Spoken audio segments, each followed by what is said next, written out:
Bonjour à tous. Ce matin, nous vous proposons de suivre le projet de loi sur la sécurité intérieure, mieux connu sous le nom de l'OPSI 2. Ce texte fixe les grandes orientations pour la sécurité intérieure pour la période de 2009-2013. Il a été adopté en février à l'Assemblée nationale en première lecture.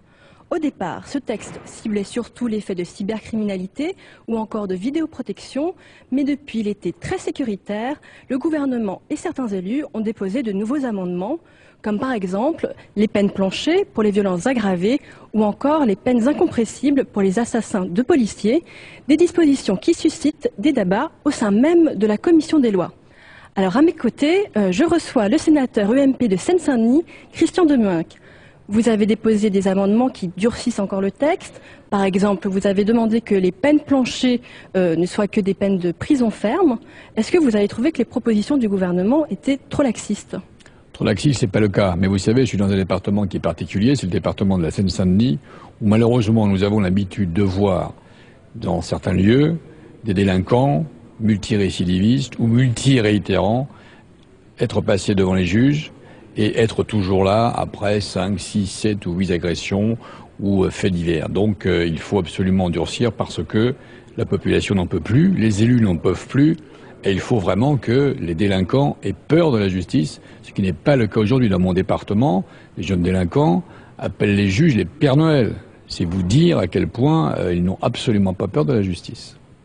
La politique sécuritaire, ça a toujours été une priorité pour le gouvernement, mais là, au sein même de la majorité, tout le monde n'est pas d'accord. Donc il y a Jean Arthuis qui a dit qu'il ne voterait pas ces amendements. Le président Gérard Larcher a estimé, quant à lui, qu'il fallait faire très attention à ces questions sécuritaires.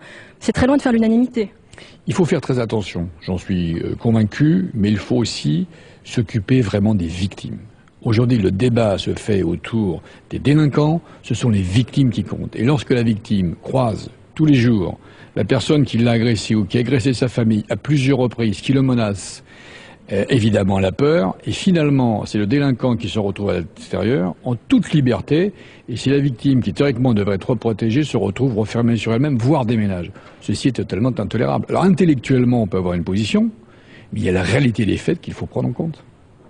Donc vous êtes également interrogé sur la peur de certains juges des représailles et vous l'avez lié au contenu léger des décisions pénales. Je vous cite, est-ce que vous ne pensez pas quand même que ces attaques sur les juges sont pas forcément justifiées? Est-ce que ce ne sont pas un petit peu les boucs émissaires dans cette question?